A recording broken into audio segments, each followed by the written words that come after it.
بسم أبن ولدن منفس قدسن حدا أملاخ أمين أمان بأمان فقرات حواتين حتين إجابير أبونا إجابير ولد تسفانا إجابير منفس قدس قداسينا سلزخونا نمسقنو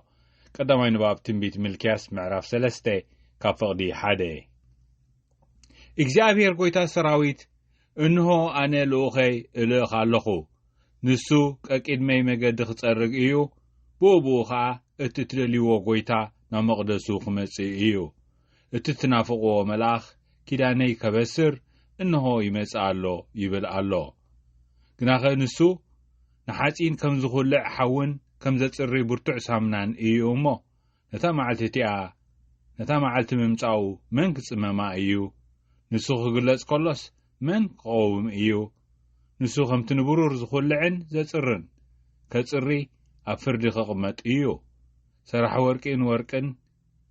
ورقي نورقن نبرورن كم زخلعم لوخي كأن دقي لوي مالت نخانات كتصريهم إيو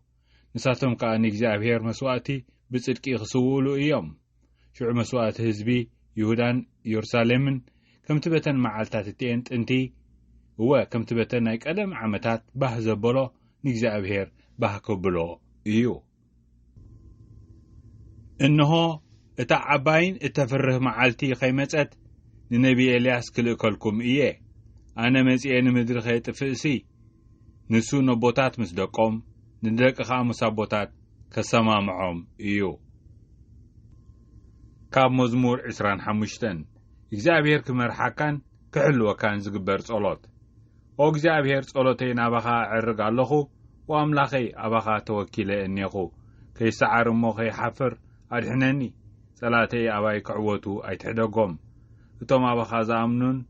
زامنو أي كحفرون إيوم إتوم قلتفهم زطلمو خاقنا كحفرو إيوم وإجزابير قدناتاتك أفلتأني مقدتاتك مهارني نسخة أملاخ مدحاني يخامو كم تزازاتك خنبر مهارني كما عالت تثبيتي كل ما عالت تثبيتي كبخائيو وإجزابير نتخاب زلالم زقلت كايا محرت كان فقر خان ذكر وإجزابير نتبن سنتي زقور كو حتياتين أبساين يتذكرو كم لو هاتك من تفقر خايلك ذكرني إجابير سنين قنعون إيومو نحاتان مقدوخ مهرم إيو نسو نتحوتات بقنع مقدي مرحم فقادوخ آي مهرم إجابير نتم كدانو زحلون نتم بتزازاتو زنبرون بحقن بفقرن يمرحم وإجابير بدلي عبي إيومو من تسم قائلك يغرب للي إجابير اتي نعوز فرسب اتا نسو زحاريا مقدي كخيدي مرحو إيو نسو هابتام كوينو ينبر زرون نمدر خورسا إيو إجابير نتم زفره مستيرو يقلص اللهم كدانوون يفلطم إجابير كردان نخل جيناو تسفو نسو دما نغاري كمربه بيوصين وإجابير أنا بصموا استبلعخون شكرن يمو ناباي قلاحبل دنگ صليون ጭንቀት ልበይ ስለዝዓዘዘ ካብ ጸባባይ አውጻኒ ንመከራይን ጭንቀተይን ራእዮሞ ኩሉ ኃጢአተይ ህደገለይ ጸላተይ ክንደይኩም ዝበዝሑ ረአ ኣዝዮም ከም ዝጸልኡኒ ረአ ንነፍሰይ ሓልዋ ኣድሕነኒውን ኣባኻው ከል ኣለኹሞ ከም ዝሓፍር ኣይትግበረኒ ባኻ ተስፋ ገይረ ኣለኹሞ ንጽህናን ቅንዕናን ይሓልዋኒ ወኣምላኽ ንእስራኤል ህዝብኻ ካብ ኩሉ ጸባባኦም ኣናግፎም ናይሎም ወንጌል ካብ ወንጌል ሉቃስ ካብ ምዕራፍ 1 ካብ ፍቕዲ 57 ልደት ዮሐንስ መጥምቕ ኤልሳቤጥ እትወልደሉ እዋን በጽሐ ወዲ እውን ወለደት ጎረባብታን ኣዝማዳን ድማ እግዚአብሔር ምሕረቱ ከም ዘዕበየላ ሰሚዖም ምስኣ ተሓጐሱ ኣብ ሳምነይቲ መዓልቲ ድማ ነቲ ህፃን ክገዝርዎ መፁ ብስም ኣቡኡ ከዓ ዘካርያስ ኢሎም ሰመይዎ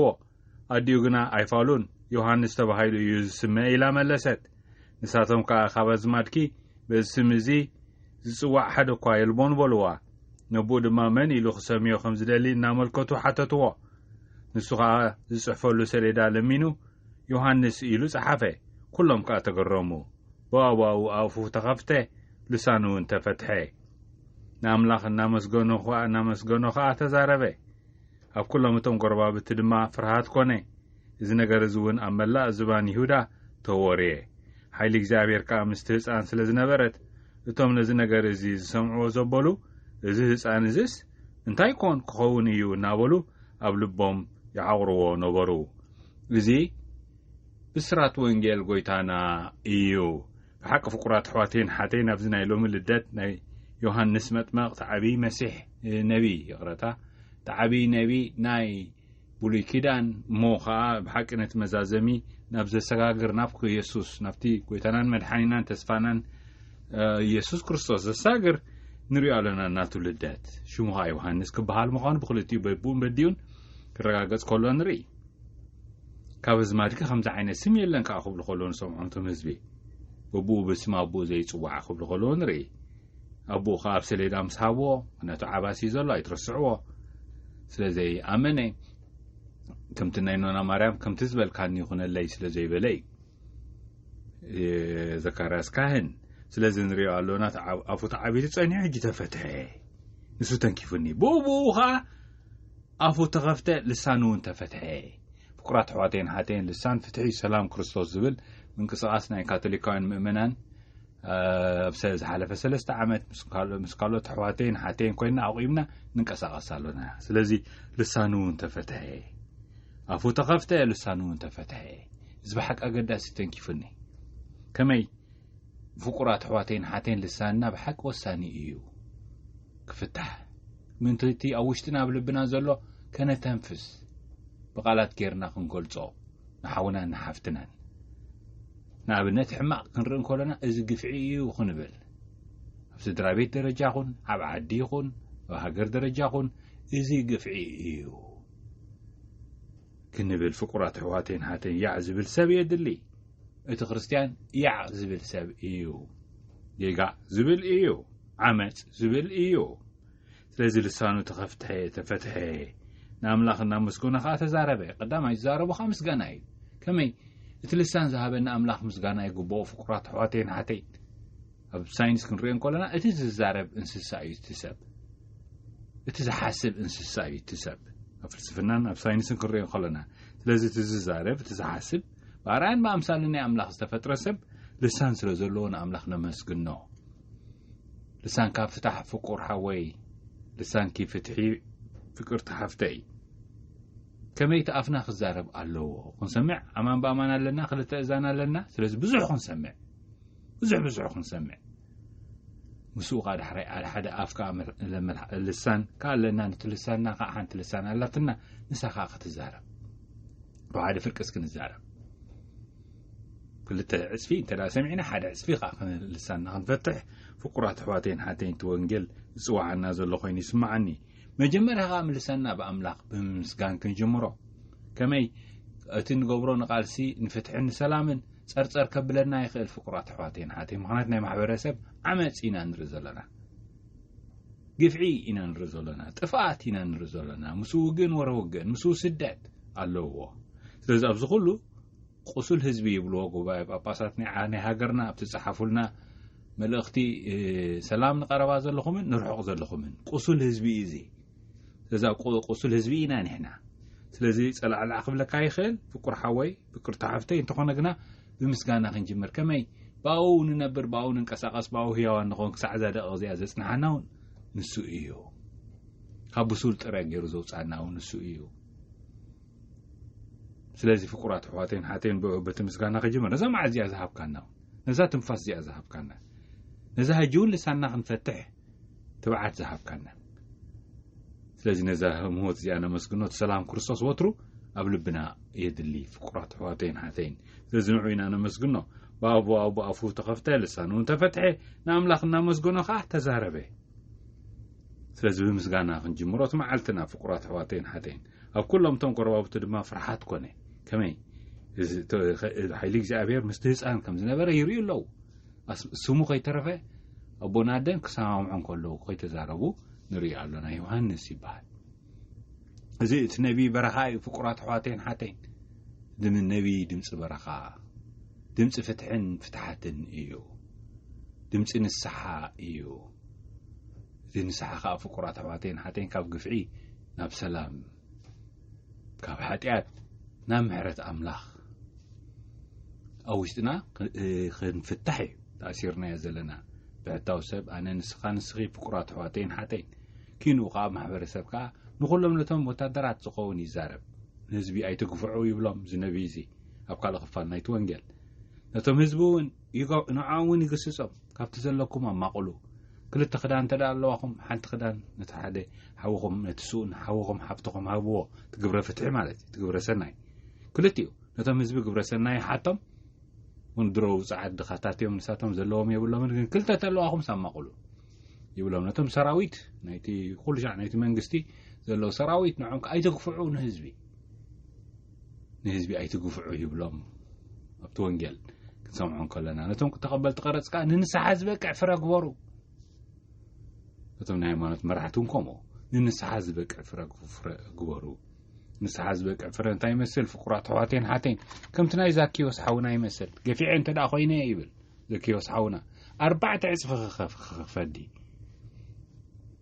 كابت زيتو قبرا ننسى حفرا نفتح زري تخال ايك على زاكي وصحونا انت يبل انت دا قبت زلن خافرق ان دخاتات يماقل نسخه قبر سناي ስለዚህ ፍረን ሰሓቅልቲ ግብረ ፍትሕን ግብረ ሰናይኒ ከሐሳናይቲ ፍትሒ ዝገበርናይ ዝገፋዕናዮ ካላይ ካ እንደገና ሰናይ ካ ጉንዖ ካን ድኻታት ፍርቅ ንብን ኮሎናይ ስለዚህ ንስሓ ዝበቅዕ ፍረ ክንፈር መን እዩ ዝኸምዙ ኢሉ ነዚ ዝፀውዐ ዮሃንስ መጥመቕ ዝሎሚ ልደቱ ነብዕሎ ዘለና እዩ ልደት ዮሃንስ መጥመቕ እዩ ፍቁራት ሕዋቴን ሓቴን ድምፂ በረኻ ድምፂ ፍትሕን ሰላምን እዩ ንቑላትና ኸ ናብ ንስሓ ይፅዋዓና ቅድሚት ምምፃናይቲ ጎይታናን መድሓኒናን ተስፋናን ኢየሱስ ክርስቶስ ፍቁራት ሕዋቴን ሓቴን ምምፃናይዚ ኤልያስ እዚ ኣሎ እዚ እቲ ኤልያስ ዝብሎ ጎይታናን መድሓኒናን ተስፋናን ኢየሱስ ክርስቶስ ዮሃንስ መጥመቕ በቲ ብርሃኑን ከፍ ይብኩ ተሓጒስኩምኩም ይብሎም ተመዝቢ ግና ክሰምዑ ይደለኹምን ስለዚህ ተቀዳማይ ንባብ ብንጹር ንዑ ይዛረብ ትንቢት ሚልክያስ ምዕራፍ 3 ዘንበብናዮ ጎይታ ሰራዊት እንሆ ኣነ ልኡኸይ እልኽ ኣለኹ ንሱ ቅድመይ መገዲ ክፀርግ እዩ ቅድሚት መሲሕ ብኡኡ ኸ እትትደልይዎ ጎይታናን መድሓኒናን ተስፋናን ኢየሱስ ክርስቶስ ናብ መቕደሱ ክመጽእ እዩ እቲ መቕደሱ ኸ እቲ ናይ ኖና ማርያም ማህፀን እዩ ፍቁራት ሕዋቴን ሓተይ ክመጽእ እዩ እቲ ትናፍቕዎ መልኣኽ ኪዳነይ ከበስር እዩ ኪዳን ፍትሕን ሰላምን ፍቁራት ሕዋቴን ሓተይን በዚ ምክንያት እዚ ንዑ ይብሎ ክዛዝም እንከሎ ተቀዳማይ ዘንበብናዮ ንባብ ትንቢተ ሚልክያስ እንሆ ተዓባይን ተፍርህን መዓልቲ ከይመፀት ንነቢ ኤልያስ ክልእከልኩም እየ ነዚ ዮሃንስ መጥመቕ ኣነ መፅአ ንምድሪ ከይጥፍእሲ ንሱ ነቦታት ምስ ደቆም ንደቅኻ ምስ ኣቦታቶም ከሰማምዖም እዩ ናይ ወለዶታት እዩ ፍቁራት ሕዋቴን ሓተይ ኣብ ማሕበረሰብ ዘለዎ ኩሉ ኣደራዕ ናይ ወለዶታት እዩ ስለዚህ ካብ ወለዶ ናብ ወለዶ ዝመሓላለፍ ቅርፃዊ ግፍዒ እከይ ሓጢኣት ይብልዎ ቅዱስ ዮሃንስ ጳውሎስ ካልኣይ ንዕኡ ፍቁራት ሕዋቴን ሓተይን ብጸሎትን ብጻዕርን ብጾምን ኢና ክንፈትሖ ብጾምን ብጸሎትን ብጻዕርን ንሱ ኸኣ ሰላም ክርስቶስ ኣብ ልብና ሒዝና እዩ ጸርጸር እናበልና ኣይኮነን ፍቁራት ሕዋቴን ሓተይን ኣብ ጽልኢ ኣብ ዘለዎ ጽልኢ ብምውሳኽ ኣይኮነን ተላ ጽልኢ ኣብ ዘለዎ ፍቕሪ ክንዘርኢ ተስፋ ቁርፀት ብምውሳኽ ኣይኮነን ተስፋ ቁርፀት ኣብ ዘለዎ ተስፋ ኣብ ዘይብሉ ተስፋ ብምዝራእ እዩ ጸልማት ኣብ ዘለዎ ጸልማት ክንውስኽ ኣይኮነን ታዲያ ጸልማት ኣብ ዘለዎ ብርሃን ክንዘርኢ እዩ ኩናት ኣብ ዘለዎ ኸ ንኩናት ሓድሽ ኩናት ንኽምቕስቃስ ኣይኮነን ታዲያ ኩናት ኣብ ዘለዎ ናይ ኩናት ደው ምባል ወይ ከዓ ናይ ኩናት ዘይምጅማር ብምብሳር ወይ ከዓ ብምዝራእ እዩ ፍቁራት ሕዋቴን ሓተይን እንተዚ ሓቢርና ንጸሊ ኦ ጎይታ ናይ ሰላምካ መሳርሒ ግበረና ጽሊ ኣብ ዘለዎ ፍቕሪ ግፍዒ ኣብ ዘለዎ ፍትሒ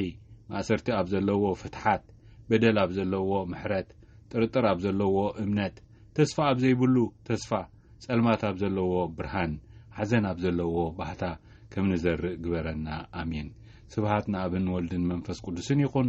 ጥንቲ ከም ዝነበረ ሕጂን ወትሩን ዘለዓለም ዓለምን ኣሜን